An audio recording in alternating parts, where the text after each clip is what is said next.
Pues muy bienvenidos a esta sesión de Reporteando el Coronavirus especial, enfocándonos en temas de coronavirus y migración. Mi nombre es Laura García, yo soy encargada de entrenamiento y educación en una ONG que se llama First Draft.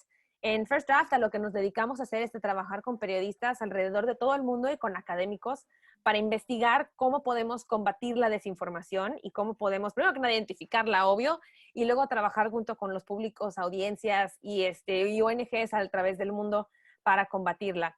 Quiero agradecer muchísimo a Israel Pedraza que nos acompaña el día de hoy. Él es de ONG Rescate y nos va a hablar un poquito ahorita de su organización y por qué hemos decidido realizar esta sesión en conjunto. Así que vas, Israel. Bien, en ONG Rescate, pues acompañamos a personas refugiadas, migrantes, también por motivos de género y LGTBI. Hacemos cooperación en África y también hacemos cooperación en Oriente Medio. Pero nuestra entidad data de 1960, además que Rescate fue una de las entidades que promovieron las modificaciones a la posterior legislación de asilo de 1994 y además la más reciente de 2009. En la importancia que tiene Rescate, con toda esta experiencia que posee Rescate con atención a personas migrantes y además a personas refugiadas, pues se avanzó en un factor importantísimo como es la detección de los discursos de odio, de racismo, de xenofobia que además afectan a las personas migrantes, al colectivo LGTBI. Pero a veces nos hacemos una pregunta. Las personas que migran pues están además buscando refugio y se encuentran con algo. Es que son tratadas como una especie de amenaza y en muchas oportunidades se les aplica pues la misma herramienta o los medios con los que se tratan a los crímenes de espacio fronterizo. Pues estamos hablando ya de respuestas militares que por supuesto afectan muchísimo a la persona que ya está huyendo de su país, que huyen de la violencia, de la persecución política o bien de la violencia que le genera las desigualdades.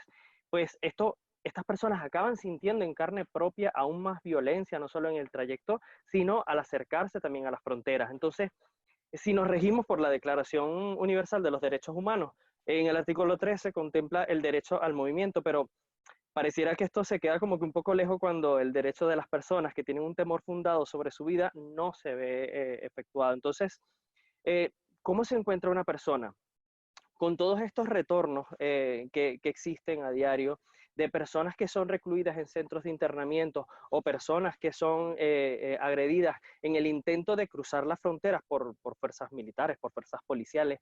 Es decir, se encuentran con más agresión, se encuentran con más miedo e incluso al pasar la frontera, pero si consiguen por completo superarla e ingresar a la frontera, a la frontera se van a encontrar con una violencia un poco más fuerte, que es la violencia estructural, con la violencia cultural, de las políticas propias de cada país a donde llega. Pero bueno, esto les mantiene en ciertas, y abro comillas, ilegalidades, expulsándolas del sistema y dejando a estas personas en un contexto muy fuerte de mayor vulnerabilidad. Entonces, a veces, en lugar de priorizar métodos humanitarios, pues en la gestión de tema migratorio, se ha optado por elevar muros sociales, muros políticos, con el argumento de que así se protege el territorio. Vamos a hablar ahora de Europa, del territorio europeo, de la inseguridad y sobre todo del terror.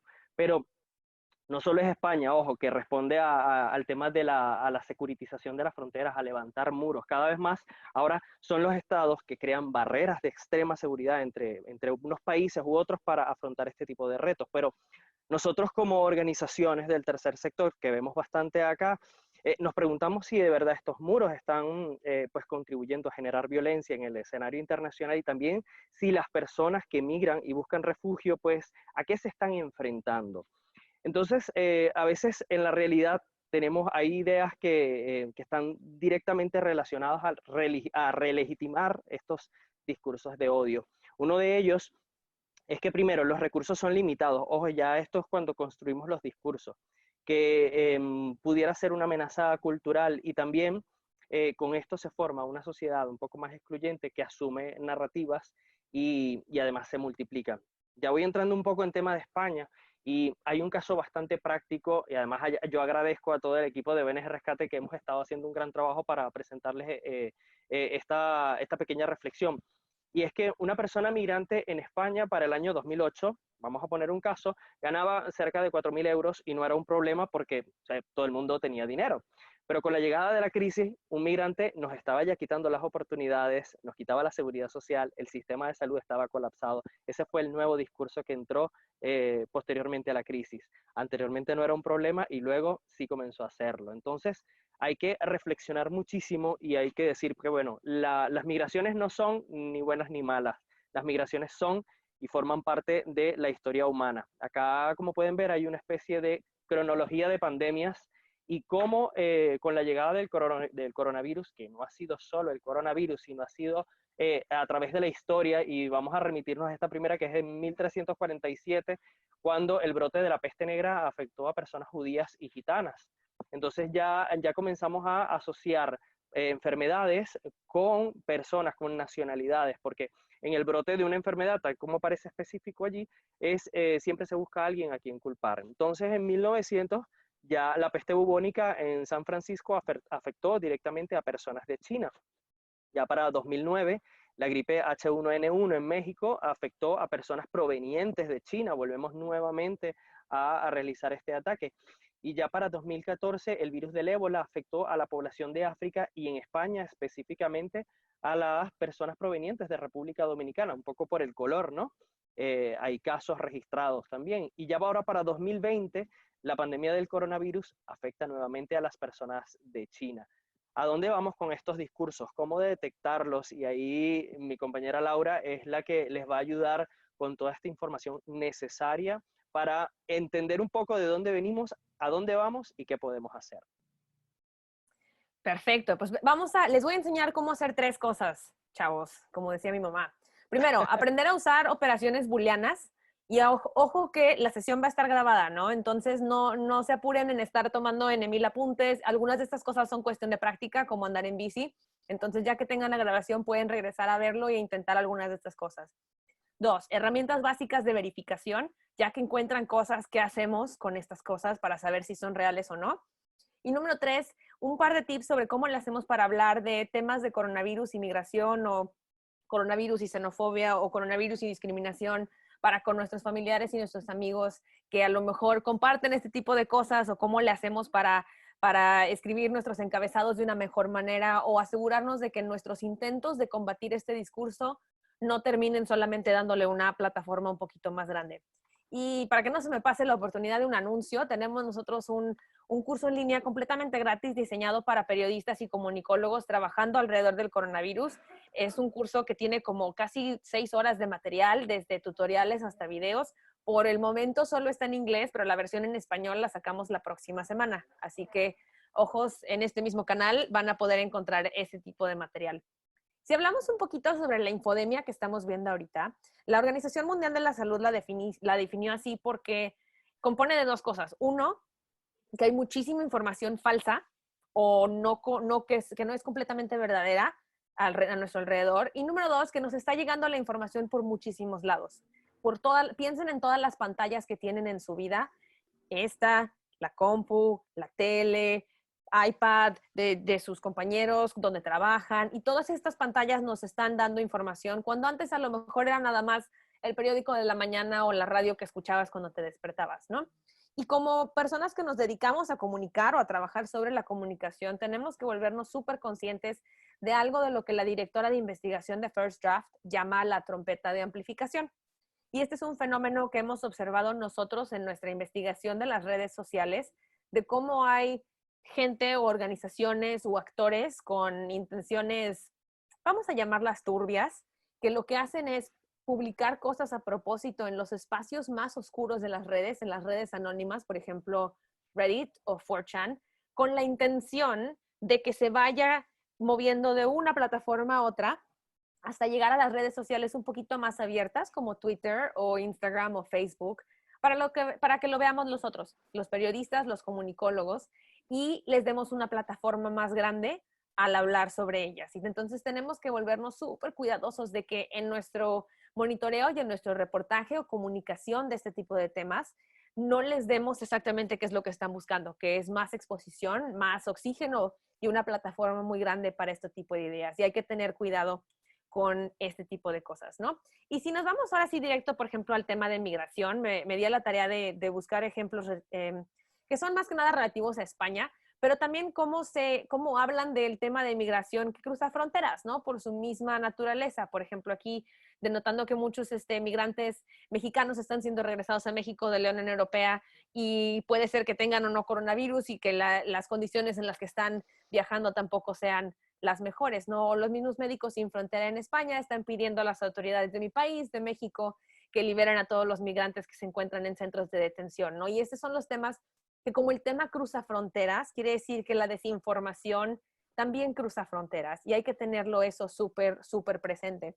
Y que muchas veces la desinformación no tiene que ser una nota. Las formas más efectivas que vemos nosotros de comunicar ideas en general, pero ideas falsas también, son los memes y los chistes. Entonces, por ejemplo, este muchacho de Venezuela, a forma de chiste, pregunta en Twitter que si ustedes creen que el virus se creó por un laboratorio chino o por cómo comen la gente en China. Y por más que sea chiste, lo que hace es reforzar esas narrativas que tenemos nosotros de otredad y de discriminación o de estereotipos de lo que hace la gente en China, ¿no? De sus tradiciones, sus gustos y sus hábitos. Y de poquito en poquito se va creando esta narrativa y es importante tenerlo eso consciente. Y también que a veces esto viene de figuras políticas o de autoridad, ¿no? Por ejemplo, el señor Ortega Smith, que es el secretario general del partido político Vox, él mismo, y estas son sus palabras, dijo que sus anticuerpos españoles están luchando contra los virus chinos. Ahora, pues sus anticuerpos sí son españoles, porque el señor es español, y el virus, hasta donde sabemos, lo tenemos que primero se presentó en China, ¿no? Pero ese no es lo importante es que las palabras que usa están creando este discurso de nosotros contra ellos, de esa otredad, que entonces se empieza a mezclar con otras de las intersecciones del tipo de discurso que vemos en línea. Por ejemplo, empieza con una figura de autoridad y luego encontramos este tipo de tweets en la internet, ¿no? Cómo se va replicando y se da como a manera de olas en distintas redes sociales, y no solo en Twitter, sino en todas las demás. Y entonces, ¿cómo se empieza a mezclar con los otros distintos grupos minoritarios a los que podemos apuntar el dedo para culpar de cosas, como lo explicó Israel anteriormente? Entonces, por ejemplo, aquí hay otro tweet diciendo que, bueno, a los españoles los están saqueando, pero de todos modos se defiende a todos los migrantes de miles de cosas. Ahora, el problema con este tipo de discurso es que siempre están arraigados en algo de verdad de la experiencia personal de esta persona, ¿no? A lo mejor ellos están viendo que en su vecindario no hay la ayuda suficiente o se sienten asustados, no se sienten preparados. Y eso es verdad, pero a donde están apuntando el dedo de culpabilidad es lo que se vuelve más problemático, ¿no? Y lo podemos ir mezclando aún más con la sutileza de este tipo de mensajes, que no solamente es en lo que la gente publica en redes sociales, sino cómo responden. Por ejemplo, este usuario de Twitter posteó una nota sobre cómo las mujeres migrantes han salido a la calle para cuidar de otras personas, aun cuando no tengan súper establecido su estatus migratorio, ¿no? Y pueden ver la respuesta aquí abajo de otro usuario de Twitter que dice: la paguita a costa del contribuyente español tiene sus riesgos, lo mejor es regresar al maravilloso país del que proceden y así no correrán ningún riesgo. Entonces, es difícil monitorear todo este tipo de cosas porque no es solo es de un lado, sino es también de cómo se dan estas conversaciones en línea.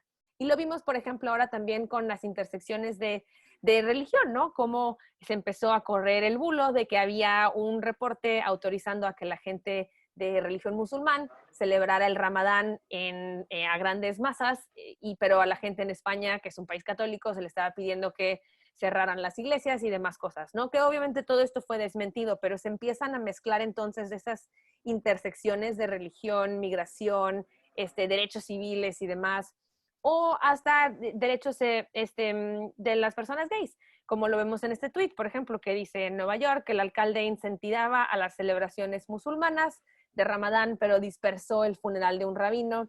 Y en España hay toque de queda para todos, menos para la comunidad LGBT. Ay, me cuesta mucho decirlo en español, porque siempre lo digo en inglés. LGBTQ. No te preocupes.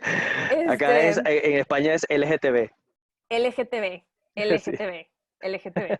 Este, y por ejemplo, si vemos en el tuit original de este medio Mediterráneo Digital, diciendo que el gobierno permite la celebración del coronavirus en Madrid, del orgullo gay en Madrid a pesar del coronavirus, lo que omiten en el encabezado es que permitieron que se celebre en línea, ¿no? Y Twitter tiene esta función particular, que no sé si la han visto, que en la parte de abajo a la derecha puedes esconder las réplicas a tu tweet. Entonces, yo puedo publicar algo y si no me gusta lo que la gente está comentando al respecto, puedo ir a esconder todas esas réplicas. En este caso, por ejemplo, la primera réplica a este tweet es una que dice o que clarifica que de hecho sí se va a poder llevar a cabo la celebración del orgullo estatal, pero en línea, ¿no? Y otra vez, todas estas distintas como capas hacen que sea un poquito más difícil el monitoreo y donde nos tenemos que volver más hábiles y más conscientes. Quiero hablar súper rápido de las imágenes y ya nos vamos a la parte más práctica. Por más de que los primeros meses este virus se haya desarrollado, por más en China, ya no hay excusas de que medios o ONGs o comunicólogos utilicen imágenes de gente asiática con máscaras para ilustrar una nota del coronavirus, porque de poquito en poquito estas imágenes lo que crean otra vez es esta narrativa de otredad y de estereotipos y que se pasa hasta en los memes. Por ejemplo, esta es una cuenta de sátira mexicana en Instagram que escriben como refranes que dicen que tienen que ser chistosos y entre chiste en chiste nos vamos creyendo las verdades, ¿no? Y se van creando estos hilos narrativos hasta en los memes y en las imágenes que nos compartimos entre todos y en nuestros chats con nuestras familias y con nuestros amigos, ¿no? Hay memes graciosos que no hacen daño y no tenemos que estar o debemos de volvernos más conscientes del tipo de cosas que compartimos que añaden a esta narrativa que ahí existe. Porque llevan a consecuencias del mundo real, ¿no? Hemos visto a través del mundo cómo ha habido ataques hacia personas de origen asiático. En Inglaterra, por ejemplo, que es donde vivo yo, hemos visto ataques contra personas musulmanas porque la gente cree que se están juntando a celebrar el Ramadán en grupo cuando no es cierto. Lo hemos visto en ataques con personas migrantes cuando hay bulos de que una persona migrante fue la que trajo el coronavirus a un país y que no lo quiso reportar. Entonces tenemos que concientizarnos de ese impacto del mundo real que tienen este tipo de notas y cómo a veces estos efectos se ven a largo plazo. Todos los memes y las notas que estamos viendo ahorita, por ejemplo, que de poquito se están sugiriendo que Bill Gates y la vacuna y que él desarrolló una vacuna a propósito o que lo están haciendo solo para sacar dinero o que te van a implantar un microchip con la vacuna que te van a poner del coronavirus. Ahorita a lo mejor nos dan risa y los vemos muy esporádicos y de poquito, pero en 18 meses, cuando ojalá haya una vacuna para el coronavirus, vamos a ver qué tanta gente va a resistir a ponerse esta misma vacuna por las narrativas que empezamos a crear desde ahorita de poquitos y en chiste, ¿no? Vámonos directo a cómo monitorear cosas. Lo primero que les quiero enseñar y es lo que yo he aprendido a empezar a trabajar en First Draft. Llevo con ellos casi un año. Mi pasado profesional es como productora de tele. Saludos a los productores de teles que nos están viendo. Es que yo antes era muy buena buscando cosas en redes sociales, pero tenía que hacer una búsqueda a la vez, ¿no? Hacer monitoreo es establecer redes que están buscando por ti de manera un poquito más automática y que te autogeneran resultados para que entonces tú lo único que tengas que hacer es revisar todos los días y a ver qué nuevo contenido vas encontrando. Y es un proceso iterativo. Entonces, no solo lo estableces una vez y se acabó tu trabajo, lo estableces tus redes y las vas mejorando y mejorando y mejorando y mejorando. Y esto es en conjunto de ver dos cosas, que encontramos contenido problemático de dos lados. Número uno son las fuentes, o sea, por ejemplo, YouTube o Twitter o Snapchat o TikTok, y otros son las palabras claves que utilizamos para encontrar este tipo de cosas. Y estos dos tienen que otra vez volverse un ciclo iterativo de cómo vamos mejorando este proceso de encontrar este tipo de cosas. Porque siempre va a haber medios nuevos. Por ejemplo, TikTok no le estábamos prestando atención hace un año y ahora tenemos que tenerlo muy presente. Y las palabras que usamos para hablar de este tipo de cosas también van cambiando con el tiempo. Y en First Draft, por ejemplo, la manera en la que le hacemos es bastante análoga. Tenemos, por ejemplo, páginas de Excel con todas las palabras que se nos ocurren, que podamos utilizar. Isra, se me hace que hay personas hablando atrás de ti que están haciendo un poquito de ruido. ¿Puedes apagar? Silencio, sí, claro. Porfis, gracias. Y tenemos estas listas de palabras que las personas usan para hablar del coronavirus y las vamos mejorando y las vamos traduciendo, que es algo que a lo mejor ustedes van a tener que hacer si están monitoreando comunidades bilingües o trilingües o quieren monitorear, por ejemplo, lo que las comunidades migrantes comparten entre sí, pues a lo mejor lo van a hacer en su propio idioma, no en español, ¿no? O no en inglés. Y tenerlas como bases de datos casi públicas, colaborativas, donde la gente va añadiendo cosas y donde también las puedes ir cambiando conforme va el tiempo y cómo van evolucionando las palabras que utilizamos para hablar de este tipo de temas. Y es importante notar la diferencia entre el tipo de palabras que usaría yo, por ejemplo, como periodista para escribir un encabezado y el tipo de palabras que usamos todos en redes sociales para hablar de este tipo de cosas. Hay que incluir, ay, se me olvida, Israel, me dijiste que en España se dicen majaderías? Improperios. Improperios, Improperios. improperios. Hay que incluir improperios, hay que incluir faltas de ortografía, hay que incluir acrónimos, hay que incluir contracciones, de cómo utilizar la gente para hablar de este tipo de cosas. En el internet, en las redes, la mayoría de nosotros no observamos las reglas de la gramática al 100, y si de por sí lo vemos, por ejemplo, en algunos medios o que viene de parte de políticos usar otro tipo de palabras, tenemos que incluirlas nosotros en nuestras búsquedas. La mayoría de los ejemplos que les voy a mostrar el día de hoy son o de migración o algunos no, pero no estoy utilizando este tipo de palabras para no darles plataforma en una sesión en línea que va a vivir en YouTube después, pero ustedes 100% deberían de utilizarlas en sus búsquedas de monitoreo. Y ustedes más que nada van a saber las palabras de jerga o de slang que se usan en España, en distintas regiones o en los países en los que nos estén viendo para hablar de este tipo de cosas, ¿no? Yo me sé las palabras gigantes y horrendas de México, pero igual cambian del norte, de donde soy yo, al sur, de donde es mi familia. Por ejemplo, la gente que nos está viendo de Miami, pues ustedes van a tener que pensar cómo le hacen los cubanos, los dominicanos, los mexicanos, los mexas, los chicanos, los gringos para hablar de esto y monitorear todas esas palabras al mismo tiempo, ¿no? Porque si no se van a perder una parte de la información. Y una de las herramientas más poderosas que tenemos para hacer monitoreo se llaman búsquedas booleanas. Es un poquito como utilizar programación de computadora con 3 operaciones. Uno es la palabra and, y ojo, tienen que usar en mayúsculas siempre, si no, no funcionan. And, que quiere decir y, or, que quiere decir o, e incluir frases, en comillas para buscar frases completas. Estos operadores booleanos funcionan en Twitter, en Reddit, en Google, en LinkedIn y en la búsqueda avanzada de YouTube también. Así que son increíblemente útiles para todo tipo de cosas. Y lo que nos permiten las búsquedas booleanas son o buscar por múltiples cosas al mismo tiempo, o buscar por algo súper específico. Por ejemplo, el operador AND en mayúsculas, que quiere decir y, agrega términos de búsqueda. Quiero que busques esto, AND y esto. El operador OR, que quiere decir o, quiere decir quiero que busques algo que tenga este término o este. Y las frases en comillas te busca la frase completa. Puedes utilizar paréntesis también, así como en las matemáticas de la secundaria, para agruparlo como si fueran operaciones. Y entonces podemos construir operaciones booleanas súper complicadas que monitoreen o 20 cosas al mismo tiempo o que busquen por algo súper específico.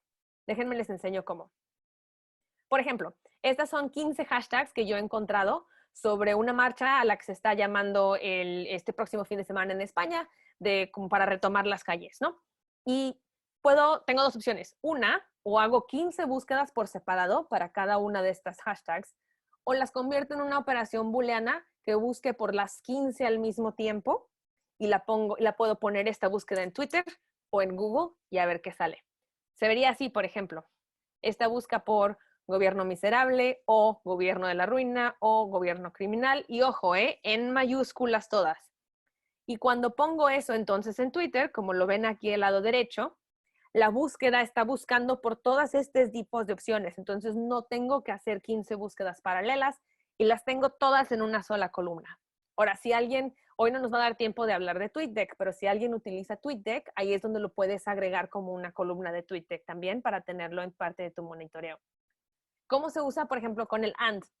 Esta búsqueda de aquí arriba está buscando cosas que incluyan la palabra Ramadán o musulmanes o Islam y la palabra España y la palabra coronavirus. Entonces, en vez de hacer 1, 2, 3 búsquedas, hago una sola. La pongo en Twitter y me salen todos los resultados. Y ustedes estas las pueden ir obviamente modificando y cambiando, intentando, agregando palabras. Yo lo que recomendaría sería tenerlas guardadas en un documento de Word o en un editor de texto, porque es más fácil escribirlas ahí que escribirlas directo, por ejemplo, en la caja de búsqueda de Twitter. Y este es otro ejemplo de cómo llevarlo al siguiente nivel, ¿no? Entonces, nivel 1, usas búsquedas booleanas. Nivel 2, usamos búsquedas por sitio y esto solo funciona en Google, pero es una mezcla de un comando de búsqueda de Google y una búsqueda booleana.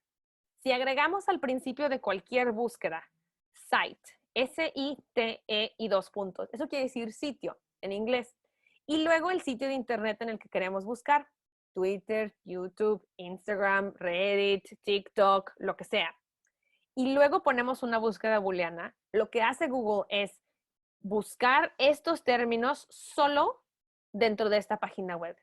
Entonces podemos empezar a, otra vez, buscar con un poquito más de dirección, ¿no? Que es lo que estamos tratando de ver. Y para algunas plataformas, por ejemplo TikTok, que no tiene una búsqueda avanzada como Twitter, esta es la única forma de monitorear el tipo de contenido que se está publicando ahí sin estar en el teléfono, que es una experiencia de usuario muy distinta, ¿no? Como periodista yo he empezado a encontrar entre los bailes y los retos y las recetas de cocina, cosas muy problemáticas en TikTok a las que tenemos que estar monitoreando, y esta sería una forma de hacerlo. Por ejemplo, esta en particular busca por la palabra Ramadán o la frase completa españoles musulmanes o Islam y la palabra coronavirus y la palabra España en Twitter. Pero puedo cambiar el sitio, ¿no? Y por ejemplo, esta es otra, en YouTube. Este está buscando en YouTube y esta está todavía más complicada porque va como en tres escalones. Está buscando o la palabra coronavirus o la frase la rona, que es como le dicen en México al coronavirus, COVID o COVID-19 o novel coronavirus o pandemia o virus y una de estas ciudades y alguna referencia a equipo o máscaras o guantes o protección en YouTube. Pero igual eso lo puedes cambiar por Twitter, igual eso lo puedes cambiar por cualquier cosa, ¿no? Y van viendo cómo de esta manera, entonces, con el conocimiento que tienen ustedes de monitorear este tipo de discursos en línea, pueden crear operaciones booleanas súper complejas que estén buscando específicamente el tipo de cosas que quieren buscar y a lo mejor en otras plataformas que no habían buscado antes, ¿no? Por si no se nos había ocurrido buscar en TikTok o en YouTube o en Instagram este tipo de contenidos. En Twitter en específico, ya después de que ponen una operación booleana, aquí arriba a la derecha les va a dar la opción de guardar su búsqueda. Entonces ni siquiera se tienen que aprender la operación booleana, ya cada vez se va a quedar eso guardado en sus búsquedas y lo único que hay que hacer es refrescar la búsqueda y te vuelve a correr la operación. En Google también se pueden guardar las búsquedas para que no te las tengas que aprender. De todos modos, yo recomendaría 100% tener un documento de Word donde las tengan todas escritas, no solo porque es más fácil escribirlas en un documento de Word que en la caja de búsqueda, sino también porque luego las pueden compartir o irlas modificando cada vez. Por ejemplo, yo tengo una para cuando hay, cuando trabajaba yo de periodista en México, tenía una sobre para cuando hubiera tiroteos por los carteles y la guerra contra las drogas, y lo único que hacía yo era cambiar los términos de busca del lugar. Entonces, si me habían dicho, se tiraron balazos en la colonia Roma, pues cambiaba los términos de búsqueda del lugar, pero mi operación booleana era la misma, ¿no? Y así las pueden ir utilizando ustedes. La otra que podemos hacer con las operaciones booleanas es utilizar los pronombres personales y posesivos para encontrar testigos de primera persona. Por ejemplo, cuando las personas hablan en redes sobre algo que les pasó a ellos, pues lo hablan en esos términos, ¿no? Esto le pasó a mi hermana, yo lo vi, pasó enfrente de mí, no van a creer lo que vi, ese tipo de cosas. Y si usamos esas frases y esas palabras en las operaciones booleanas, entonces también podemos encontrar de este tipo de testimonios. Por ejemplo, yo escribí esta que te busca por una de estas palabras y que se encuentre utilizando yo o mí y una de estas palabras que es sobre el equipo o la máscara que tienen los doctores en los hospitales. La puse en Twitter y el primer resultado que me salió es este tweet, que es alguien haciendo una encuesta en Twitter diciendo que ellos no han tenido síntomas, pero que han trabajado en la sección de COVID de su hospital, que son doctores en Madrid. Ahora, nada más porque alguien diga que es doctor en Twitter no hay que creerle el 100%, ¿no? Pero te da un lugar por donde empezar a buscar.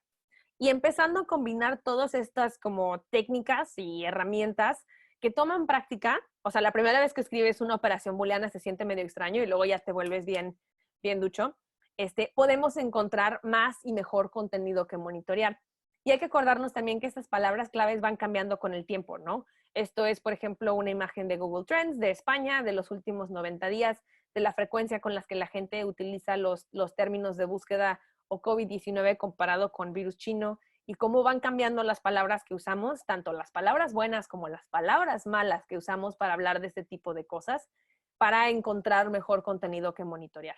Así que, para recapitular antes de que Israel me lance algunas preguntas y nos vamos a la siguiente parte. Las palabras que utilizamos para buscar tienen que ser con cómo habla la gente. Los improperios, utilizar jerga, faltas de ortografía. Hay que pensar en qué plataformas la gente tiene distintas conversaciones. Lo que ponemos en Twitter es bien diferente, por ejemplo, a lo que encontramos en YouTube, y cómo podemos modificar las palabras claves en A o B para encontrar distintas cosas. Y utilizando ese operador de Google de Site, SITE, para como afinar la búsqueda de lo que estamos tratando de encontrar. Utilizando operaciones booleanas para encontrar lo que queremos de manera más rápida, y aún mejor si las guardamos para no empezar de cero cada vez. Y 4, acordarnos que las palabras clave van cambiando y que evolucionan conforme cambia y evoluciona el discurso alrededor de cualquier hecho que estemos tratando de monitorear. ¡Uy! Te va, Israel. Muy bien, muy bien, muy bien.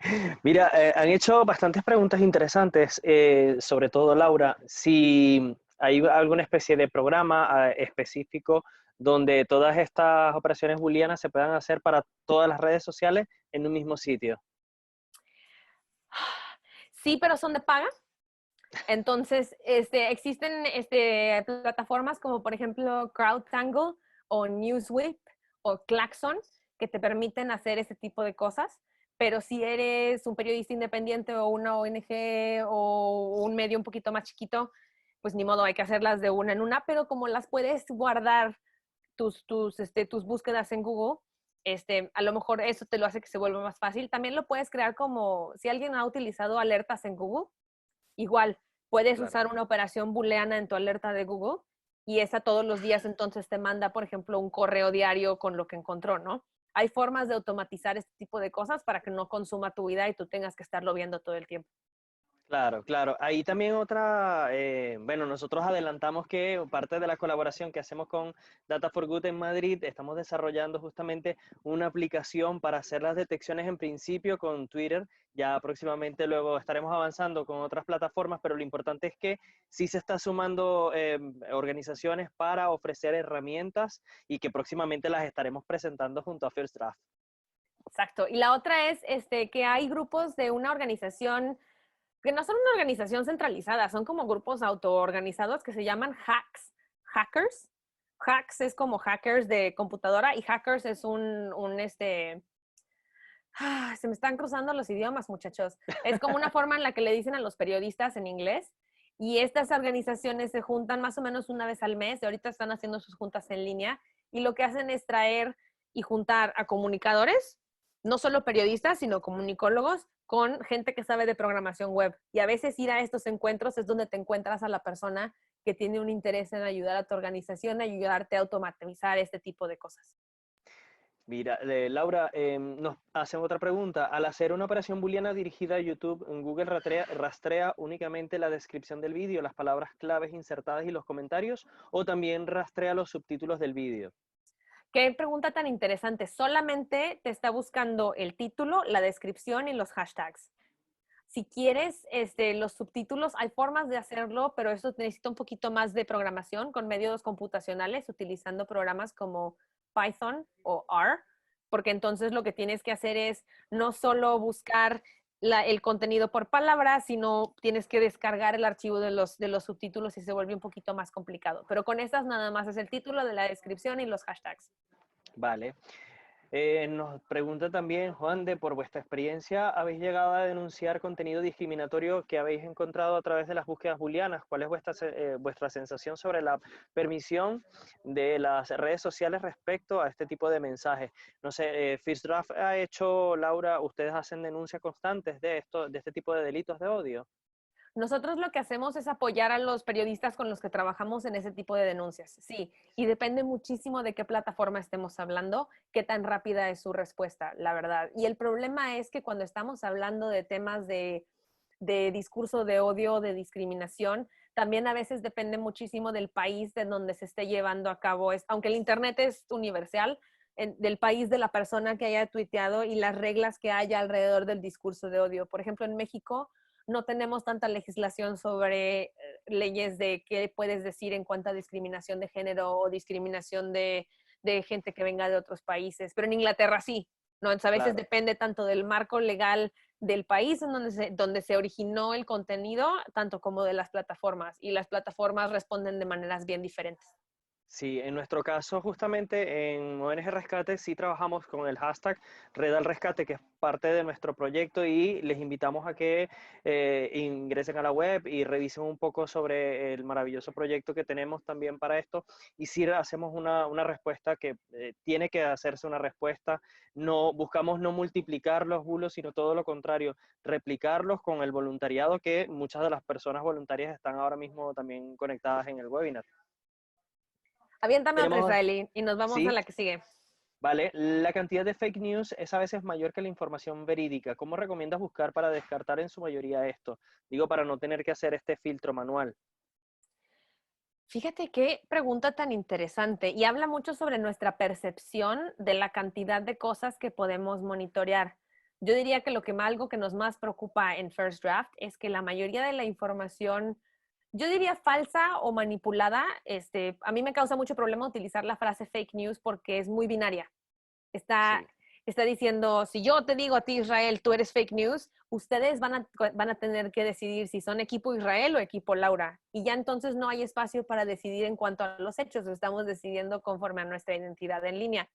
Pero regresando al punto, la identidad falsa o manipulada o fuera de contexto, la mayoría se comparte en chats que no podemos monitorear, en WhatsApp, en grupos de Facebook, en grupos cerrados de Facebook, en grupos de Telegram, en conversaciones en Instagram Direct, de messaging, ¿no? Y ese es el problema, que eso no se puede monitorear. Sin embargo, ustedes pueden, para con sus amigos y con sus redes sociales, volverse esa persona, ¿no? De que, no estás seguro de algo que te llegó, mándamelo a mí, yo te ayudo a checarlo. Yo ya me he vuelto claro. esa persona en mi familia, no regañando a gente, no diciéndole, ay tía, ¿cómo compartes esas cosas? Le digo, no, mándamela, antes de que se la compartas a tu amiga, yo te la checo. Y volverlo esto un proceso un poquito más participativo, porque sí, la verdad, la mayoría está en esos espacios que no podemos monitorear aún. Es así, es así. Arrancamos a la segunda parte. Venga, chicos, vamos, pero siguen poniendo sus preguntas y ahorita se las respondemos.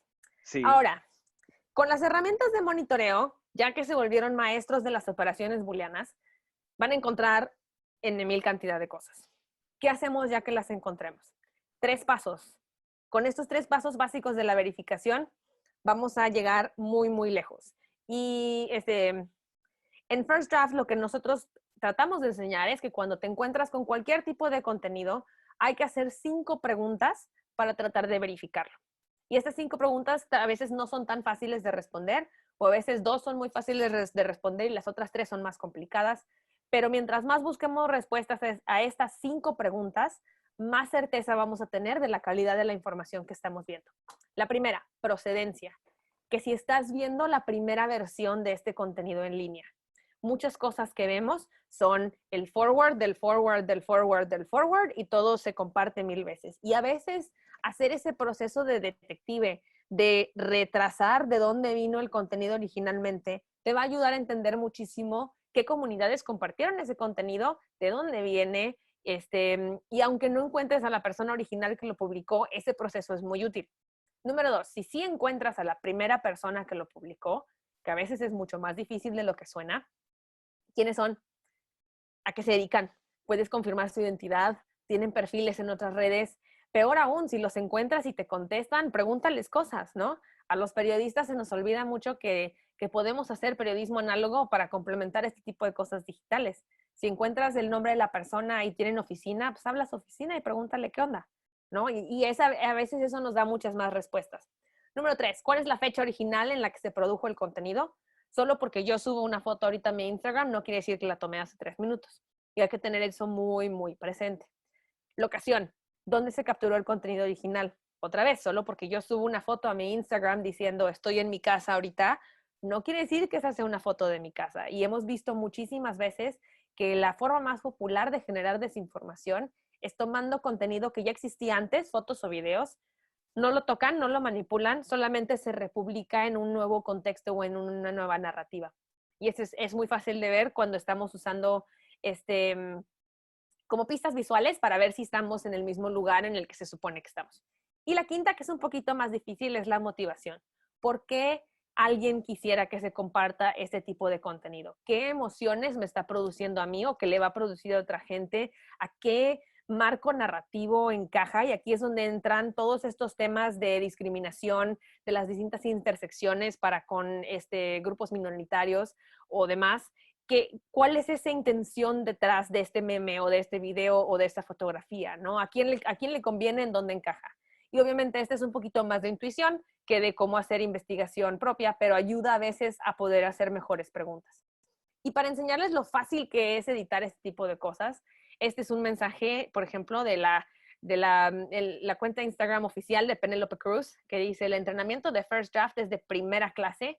Acuérdense que hay que tener mucho cuidado de lo que se comparte en redes. No todo es lo que se parece. Esto me tomó 10 segundos de hacer. No tuve que utilizar Photoshop.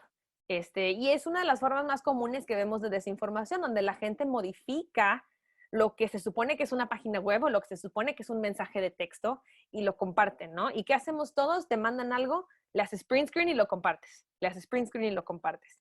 Entonces, como regla de oro, nunca creernos los print screens para empezar, porque, por ejemplo, yo lo hice bien rápido modificando el código local de la página web.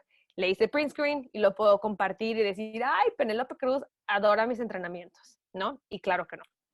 Ahora, en cuanto a los 3 plugins que yo les voy a recomendar para que tengan esos 3 pasos en su proceso de verificación, los 3 funcionan tanto con Google Chrome como con Firefox, pero la verdad funcionan mejor con Chrome. Entonces, pero tienen esa opción, ¿no? El primero se llama Wayback Machine, que te ayuda a guardar una copia de lo que sea que estés viendo en el Internet, ya sea un tweet, un post en Instagram, una página web, la página de una compañía, una nota en un medio, todo, cualquier cosa. Porque el problema es que muchas veces este tipo de contenido problemático se borra, se quita, la gente se da cuenta y hace, uy, y va y lo borra. Y ustedes pueden guardar una copia se llama el Archivo del Internet, es una ONG establecida en los Estados Unidos, que tiene básicamente una base de datos enorme, donde tú puedes pedirle: en este momento, guárdame una copia de esta cosa en el Internet. Y entonces se vuelve asequible no solo para ti, sino para otras personas que están haciendo investigación también. Esa manera de transparencia en nuestro proceso es bien importante, que tengamos parte de ese proceso, ¿no? De esa dinámica de guardar archivos para que todos los podamos consultar. Número 2, Revive Reverse Image Search te ayuda a hacer búsqueda inversa de imágenes donde estés en el Internet. Y esto es súper importante porque la mayoría de las cosas que vemos otra vez de desinformación son cosas que ya han sido publicadas antes y solo se republican con una nueva narrativa. Y no se preocupen, que ahorita les voy a enseñar cómo funcionan los 3. Y el tercero, y uno de mis nuevos favoritos, es una versión gratis del software que se llama CrowdTangle. CrowdTangle tiene una plataforma súper poderosa para investigar Facebook, Instagram y Reddit, a la que tienes que pedir acceso. Pero si no tienes acceso, su plugin de Link Checker es gratis y nos permite ver quién está compartiendo algún contenido en el Internet. Y estos 3 son completamente gratis, los instalas en tu Google Chrome y ya vas. Les voy a dar un ejemplo. Por ejemplo, ahora que vienen estas protestas de recuperar la calle en España, ¿no? Que están llamando para este fin de semana. Esta es una nota en un medio que se llama Europa Press, que nos muestra como la pancarta que están utilizando ellos para llamar a estas marchas, ¿no?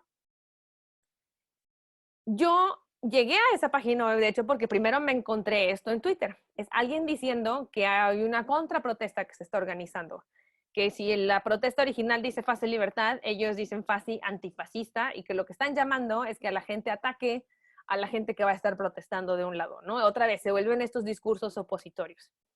Y yo quería checar, bueno, número 1, ¿cuál es verdad? A lo mejor las dos son verdad, puede ser, pero ¿cómo le hacemos para ir investigando y checar una con la otra, no?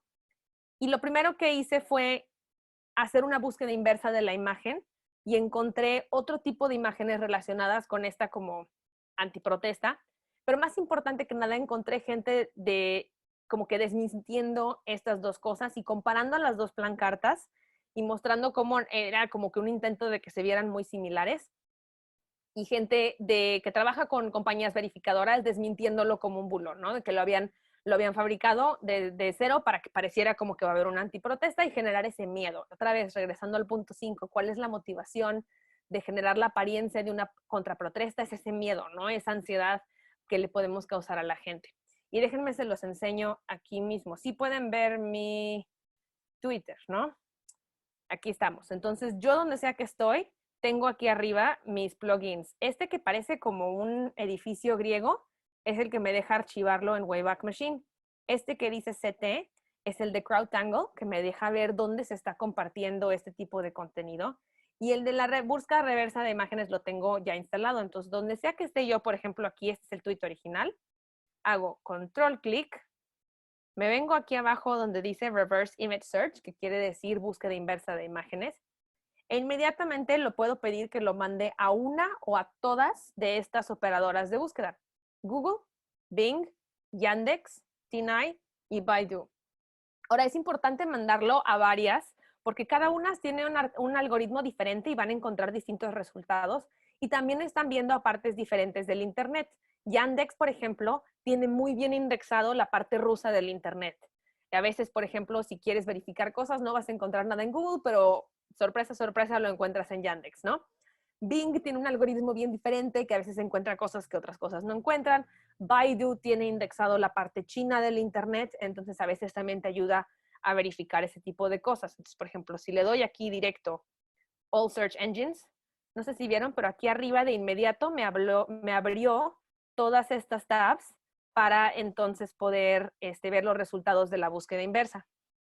Las máquinas no son perfectas, no les podemos confiar de súper seguro en los resultados, pero nos ayuda a ver qué otras imágenes similares han sido compartidas y irnos viendo sobre los resultados para ver qué más encontramos. Y si hacemos una búsqueda súper profunda, que yo ya la hice, se van a las distintas, la quinta o la sexta, no me acuerdo bien, página de resultados, y empezamos a ver que de hecho la segunda plancarta, la de la antiprotesta, viene de una publicación en un grupo de Facebook de Vox o algo así, pidiéndole a la gente que la comparta para que sepan que va a haber una antiprotesta, ¿no? Y eso entonces a lo mejor nos da un poquito de alarma sobre el tipo de contenido que estamos viendo. Igual si volvemos al tweet original donde estábamos acá, si hago control clic, abajo me deja guardarlo en el Wayback Machine y puedo guardar solo la liga, la imagen e irlo a ver, ¿no? Y entonces esa es la liga que guardas, la liga archivada o guardada, respaldada, para poder o tenerla en tu misma investigación o compartirla. Y la tercera es, si estoy yo en alguna pieza de contenido digital, no importa lo que sea, y me vengo aquí arriba a el plugin de CrowdTangle, tengo que meterme primero con mi login de Facebook, pero ya que hago login, me enseña quién ha estado compartiendo este contenido en específico en los últimos 7 días en Facebook, en Twitter, en Reddit y en Instagram. Y es donde podemos empezar a mapear estas redes de apoyo o de cuentas que pueden estar compartiendo contenido que creamos que sea un poquito problemático. Por ejemplo, aquí nos muestra todas las cuentas de Twitter que han estado compartiendo este tweet en particular. Para los que hacemos un poquito de periodismo de datos, también nos permite aquí arriba, ven donde dice download, puedes bajar esta información como una hoja de Excel o de CSV y hacer un poquito más de investigación por ahí. Así que ahí nos quedamos con esas 3 herramientas. Primero, siempre guardar un respaldo. Segundo, siempre hacer una búsqueda inversa de imágenes. Y número 3, usar CrowdTangle para ver quién más está compartiendo este tipo de contenidos. Israel, te va. Preguntas antes de Sí, la última parte que es súper breve. vale. Bueno, esta pregunta va dirigida un poco más a tema España, pero también me gustaría que dar a conocer un poco el tema cómo está Reino Unido. Ujú. ¿Saben si en España es delito usar cosas que comparten las personas por WhatsApp, como por ejemplo noticias? Que si sea... Es un delito compartir noticias por WhatsApp que sea, a su vez, que sea bulo, ¿no? Ah, ya te entendí. Perdón, te había entendido la pregunta al revés. En el Reino Unido no es... La comunicación privada está muy protegida. Lo que sí es delito es el revés. Si yo como periodista uso las conversaciones personales de WhatsApp de alguien más sin pedirles permiso, eso sí es una invasión de su privacidad. pero Sí, lo no, si mismo. yo le comparto a alguien una nota que no sea verdad o que sea racista o que sea horrenda, esa comunicación está protegida en el Reino Unido por derecho a la libertad de expresión y la privacidad, pero no sé en España cuáles son las reglas. Sí, es lo mismo, la gente puede, bueno, de por sí uno de los mayores transmisores y multiplicadores de bulos es WhatsApp Ujú. y obviamente no está, no forma parte de un delito penado, pero sí, obviamente habría que trabajarlo mucho más en profundidad porque ciertamente pues a las poblaciones más vulnerabilizadas son las que son afectadas con estos discursos que constantemente van generando estos delitos de odio.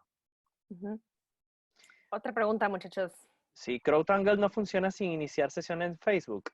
No, tienes que hacer sesión en Facebook porque es Exacto. propiedad de Facebook. Entonces, si te da cosita hacerlo con tu cuenta personal, créate una cuenta que no sea la tuya y usa esa para hacer login. Vale, continuamos. Bueno, ya te están felicitando por el contenido, a First Draft por el maravilloso contenido. Pues ahora, Esta última es súper rapidita y de hecho se me hace que, ¿sabes qué, Israel? Dame sí, chance, entretennos 20 segundos en lo que voy por el cargador de mi celular, de mi compu, perdón, que se claro, está claro. muriendo.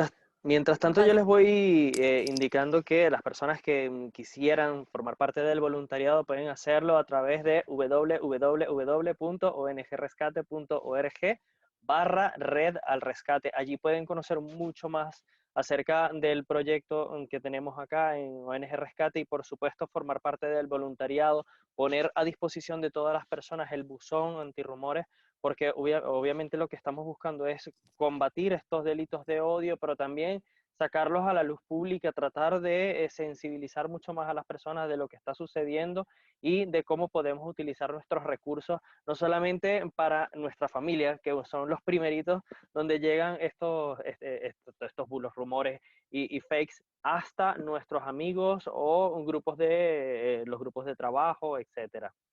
Laura, lo logramos. Va, última parte, muchachos, y con esto terminamos. Súper breve, se los prometo.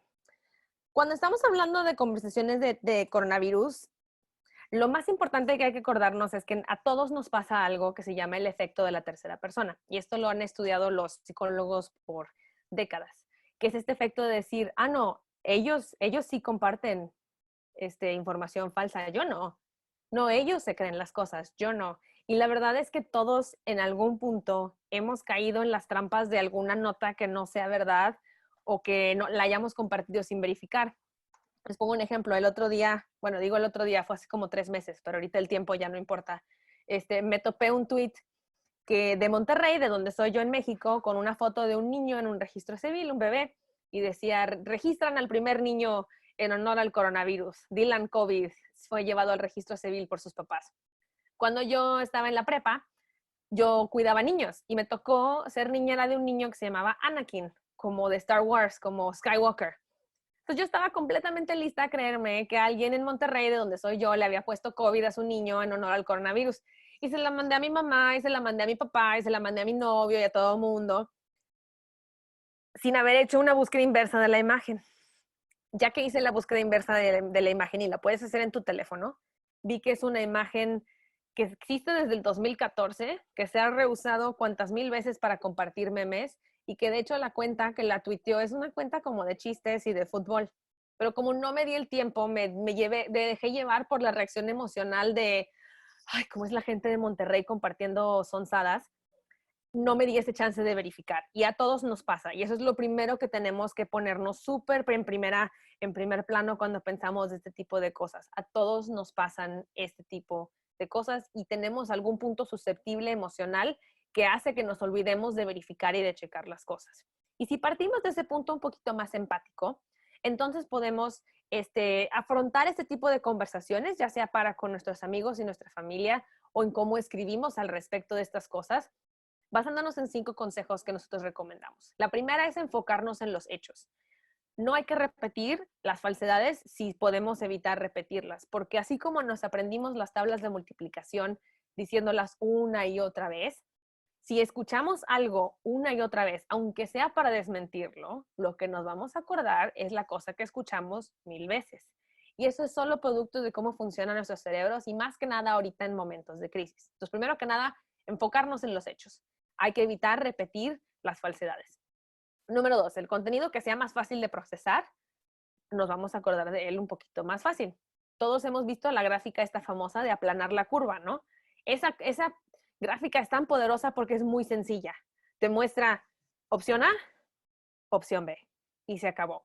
Entonces, aunque este tipo de temas a veces tienen muchas capas y hay que incluir todo ese tipo de dimensiones de una nota, a lo mejor el encabezado hay que acordarnos que sea fácil, que sea sencillo de procesar y todas las dimensiones van en el cuerpo de tu nota o de tu comunicación.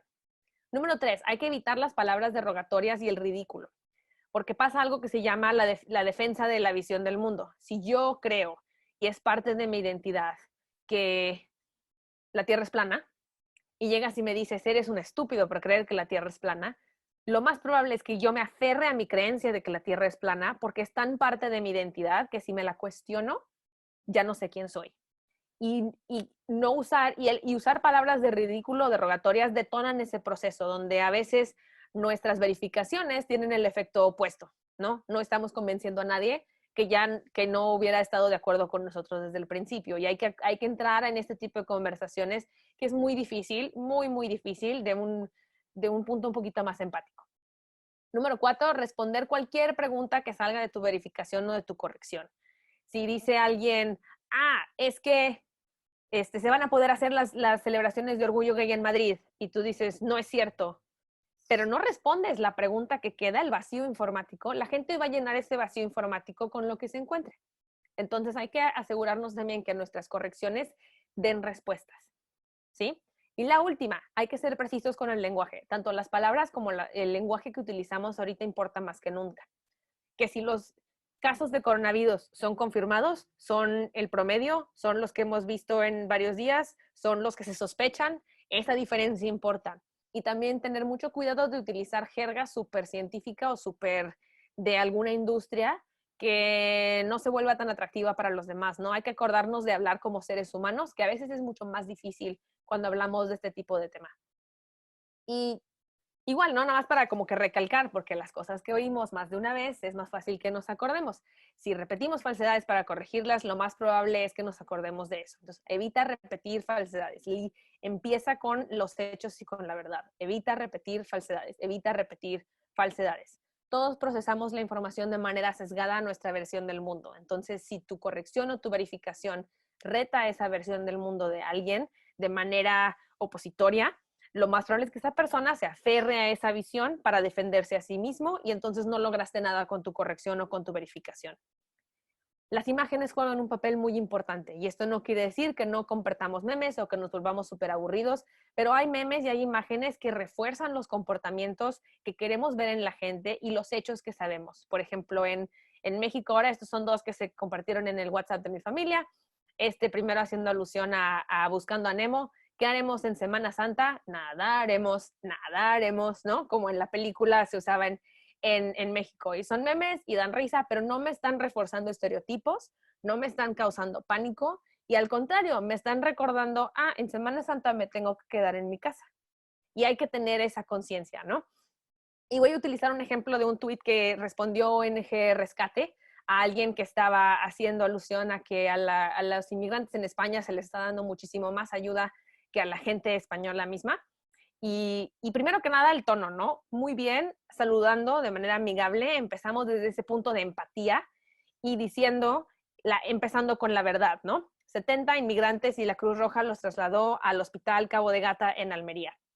Repitiéndome las cosas que sabemos que son ciertas, yo lo único que diría es que aquí, si yo estoy haciendo esto en mi teléfono y veo los tweets súper rápidos en una pantalla chiquita, lo más que se me va a saltar a mi vista es lo que está en mayúsculas, que dicen no son ilegales, que no me están ni respondiendo a la pregunta ni me diciéndome lo que sí son, o lo que tienen, o lo que sí les estamos dando. Y eso sería lo único que yo cambiaría de esta respuesta para decir, bueno, empezamos con empatía, estamos siendo precisos con el lenguaje, nos estamos enfocando en los hechos, no estamos repitiendo falsedades, perfecto, pero sí me quedan como algunas preguntas y eso es lo único que veo. Y ese es el reto de las redes sociales, que estamos jugando con pantallitas minis donde nuestra atención es de 0.0 segundos, ¿no?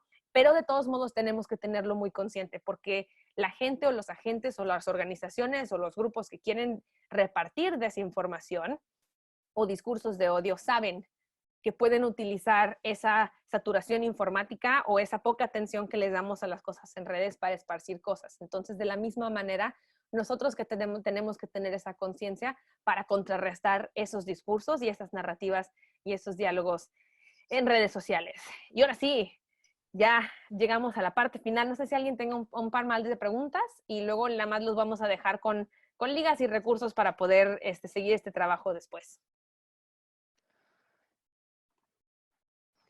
Justamente han preguntado si, Laura, en principio se puede dejar toda la información en algún espacio específico.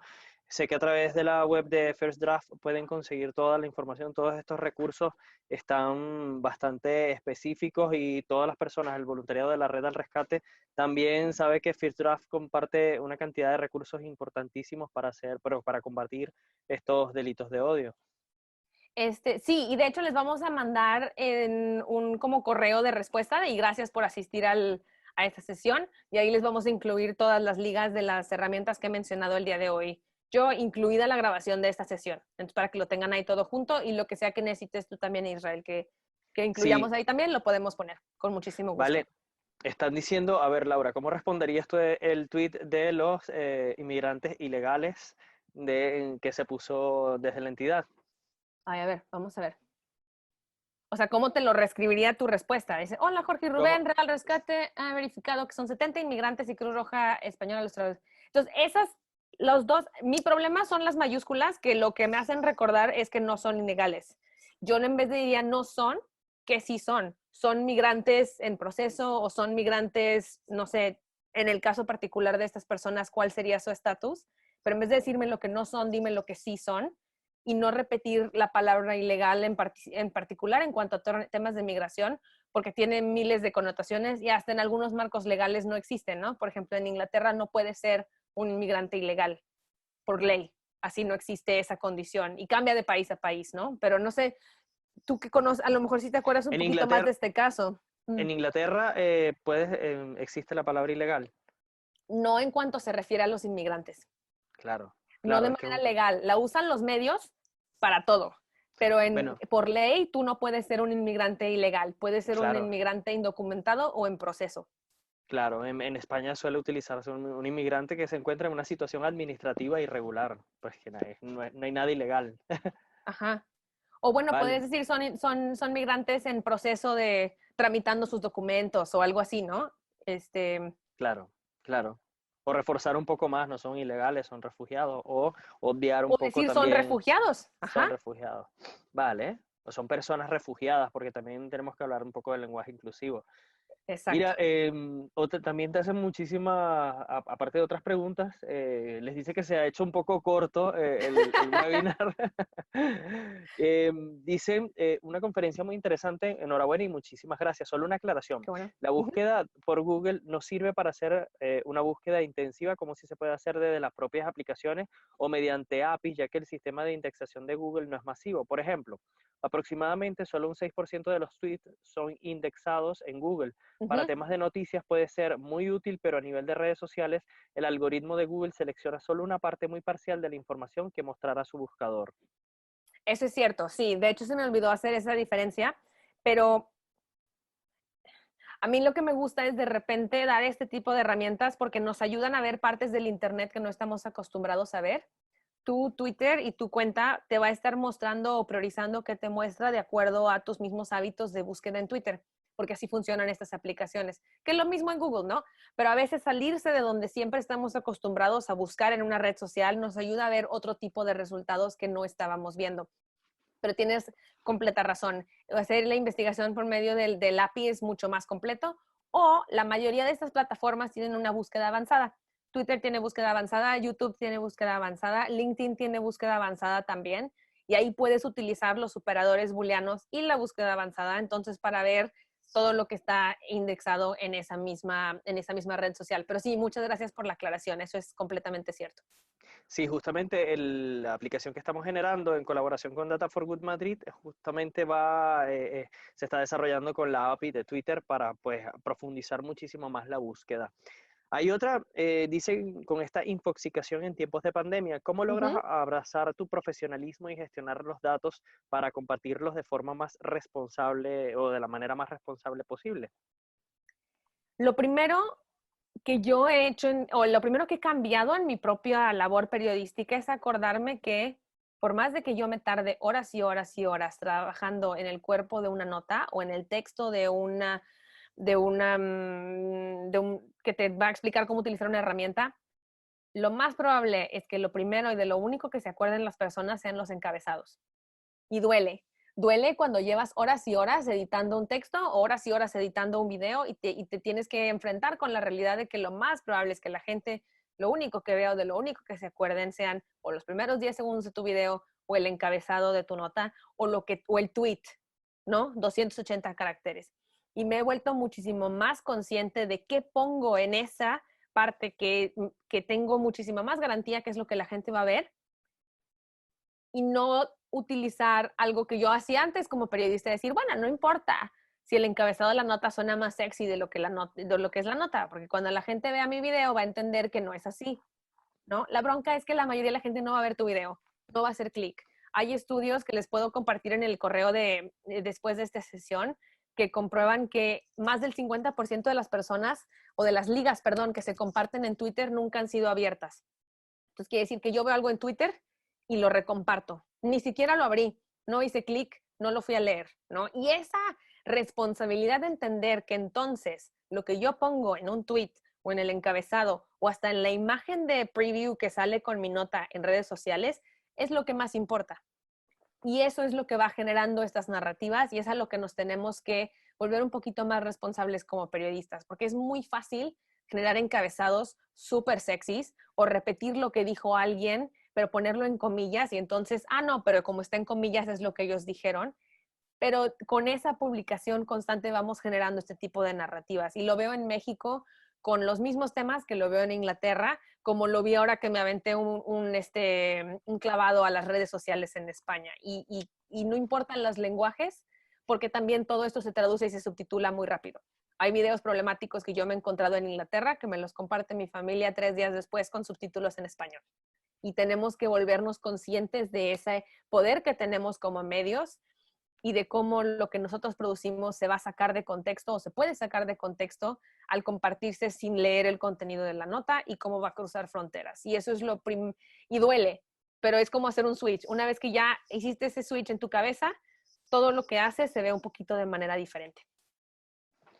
Bueno, ya no es una pregunta, pero se conectaron tarde. Les recordamos a todas las personas que están ahora mismo conectadas que pueden disfrutar luego del webinar. Ya el equipo de First Draft estará compartiéndolo y por supuesto ONG Rescate también lo hará. Así que no se preocupen.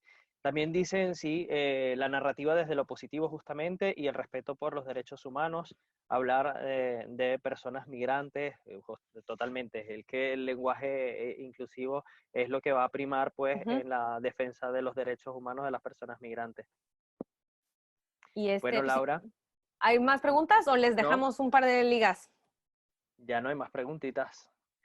Perfecto. Pues para recordarles de nuestra parte, el curso especial para periodistas y comunicólogos tratando temas de coronavirus que está en línea, completamente gratis, donde sea en el mundo, y está hecho de manera modular. Entonces, aunque tiene una secuencia, ustedes pueden entrar y salir de cualquier módulo a su gusto y va a estar disponible en español, yo creo, ojalá, a partir de la próxima semana. Yo ya me aventé toda la traducción, nada más falta que terminen los videos y de ese tipo de cosas. En First Draft tenemos también una plataforma con recursos para reporteros sobre el coronavirus, con las herramientas más de última moda y la investigación de última moda y todo ese tipo de cosas. El problema es que está solo en inglés, pero lo pueden encontrar en esta dirección aquí. Para la gente que nos escucha, vi que alguien estaba conectándose de Italia. Tenemos sesiones grabadas de webinar en nuestro canal de YouTube en español, en francés, en portugués, en italiano y en inglés. Entonces, con muchísimo gusto, por favor, lo que se les ofrezca ahí, a compartir con sus compañeros y con sus colegas. Israel, no sé si nos quieras recordar la página de tu organización, cómo encontrarlos por redes y cómo se pueden comunicar contigo si alguien quiere involucrarse más en el trabajo que están haciendo. Claro que sí, la página web de nosotros es ongrescate.org/red al rescate, van directo, pero sí les invitamos a que conozcan en profundidad qué es lo que hace ONG Rescate tanto en España como en los países donde realizamos cooperación internacional y en todas las redes sociales, @ONG Rescate. Perfecto, pues si tienen cualquier otra duda después, no duden en contactarme. A mí en Twitter me pueden encontrar con @LauraGRB. Israel, ¿y tu Twitter es el buen Israel? El bueno Israel, sí, El así bueno mismo, Israel. en todas las redes sociales. Sí, igual a mí, así me pueden encontrar en Instagram. Si alguien es fanático de TikTok, ahí nos vemos. Pues muchísimas gracias, muchachos. Nos vamos ahora sí ya a cerrar la sesión, pero les mandamos el correo con todas las ligas y se queda la grabación en internet para que la puedan consultar cuando la necesiten. Muchísimas gracias por acompañarnos.